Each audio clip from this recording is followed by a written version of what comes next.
সংসদে গান্ধী মূর্তির পাদদেশে সেখানে বিক্ষোভে বসলেন এবারে তৃণমূলের সাংসদরা। কেননা তাদের যেটা বক্তব্য মূলত হচ্ছে মনরেগা প্রকল্পের নাম বদল করে এই প্রকল্পের বকেয়া টাকা আর না দেওয়ার পথে হাঁটতে চলেছে কেন্দ্র। এই অভিযোগ তুলেই সংসদে গান্ধী মূর্তির পাদদেশে বিক্ষোভ তৃণমূল সাংসদদের। প্রকল্প থেকে গান্ধীজির নাম বাদ কেন? প্রতিবাদে প্ল্যাকার্ড হাতে স্লোগান কাকলি, জুন, সায়নী, মহুয়া মৈত্রদের। বিরোধীদের হই হট্টগোলের মধ্যেই ধ্বনি ভোটে লোকসভায় পাশ হয়ে গিয়েছে জিরামজি বিল।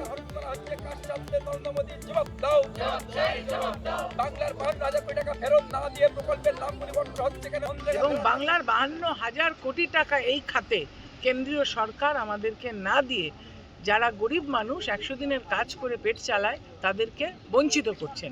তার প্রতিবাদে কিন্তু আমাদের নেতা অভিষেক বন্দ্যোপাধ্যায় বছরের পর বছর ধরে তিনি লড়ে চলেছেন। নাম পাল্টিয়ে এবং এমন পরিকল্পনা করেছেন যে এই প্রকল্পে যারা শ্রমজীবী মানুষ তাদের টাকাটা কেন্দ্র যা দিত তার চেয়ে কম দেবে, রাজ্য সরকার বেশি দেবে, যার ফলে হবে যে সব রাজ্য এই খরচটা, এই যে বর্ধিত খরচটা দিয়ে উঠতে পারবে না। তাই শ্রমজীবী মানুষ কিন্তু বিপন্ন হয়ে পড়বে কাজ না পেয়ে। দুর্নীতির অভিযোগে মুর্শিদাবাদের দল ছাড়লেন জেলা পরিষদের প্রাক্তন সভাধিপতি। তৃণমূল পরিচালিত জেলা পরিষদের বিরুদ্ধেই দুর্নীতির অভিযোগ এনে ইস্তফা প্রাক্তন জেলা পরিষদ সভাধিপতির পদত্যাগী শাহনাজ বেগম তৃণমূলের সংখ্যালঘু সেলের জনপ্রিয় মুখ। হুমায়ুন কবির সাসপেন্ড হওয়ার পর তৃণমূলের সংখ্যালঘুদের একাংশ ক্ষুব্ধ হয়। এবার মুখ ফেরালেন আরও এক জনপ্রিয় নেত্রী। জেলা পরিষদে গরিবের টাকা লুট নিয়ে সরব ছিলেন শাহনাজ। দুর্নীতির কথা বারবার বলেও লাভ হয়নি, তাই ইস্তফা বললেন শাহনাজ। দুর্নীতির প্রমাণ চাইলেন জেলা পরিষদের বর্তমান সভানেত্রী রুবিয়া সুলতানা। বিভিন্ন সময়ে আমি বিভিন্নভাবে জেলা পরিষদের দুর্নীতি নিয়ে সরব হয়েছি, প্রশাসনিক বৈঠকে সরব হয়েছি, সর্বোচ্চ স্তরকে স্তর বা স্তর সর্বোচ্চ জায়গায় জানিয়েছি। কিন্তু আমার মনে হয়েছে যে জেলা পরিষদ এইগুলোকে প্রশ্রয় দিচ্ছে, মানে দুর্নীতি, চুরি, এগুলোকে যাদের আমি জানিয়েছি যারা দলের হর্তাকর্তা তারা প্রশ্রয় দিচ্ছে, মদত করছে। তৃণমূলের মেম্বারশিপ আমি কোনোদিন নিইনি। আমার তৃণমূলের জেলা সভানেত্রী 2016 সালে আমায় করেছিলেন, তখন তৎকালীন অবজারভার শুভেন্দুদা ছিলেন, তিনিই করেছিলেন।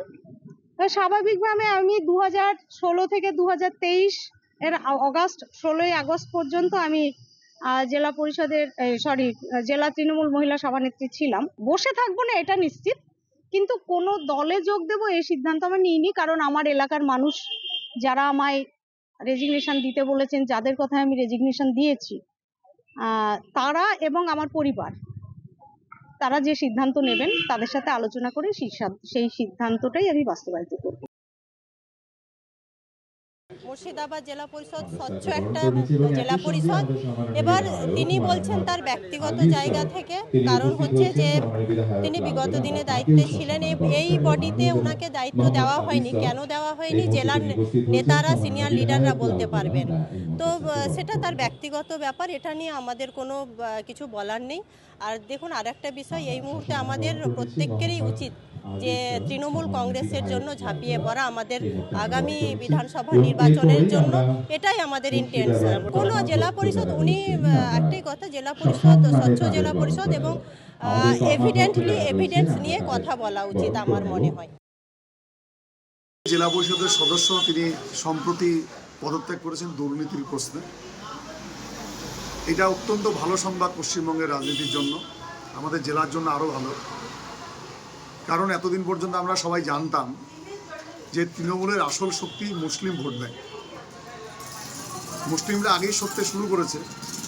এবার লক্ষণীয় হচ্ছে যে তাদের মধ্যে যারা সমাজে প্রতিনিধিত্ব করে, নেতৃত্ব দেয়, সেই ক্যাটেগরির লোকেরাও দল ছাড়া শুরু করেছেন। তার মধ্যে শাহনাজ বেগম, উনি দল ছেড়েছেন এটা গণতন্ত্রের জন্য। যারা দুর্নীতি বিরুদ্ধ, দুর্নীতি মুক্ত সমাজ, দেশ, রাজ্য চান, তাদের জন্য এটা শুভ সংবাদ।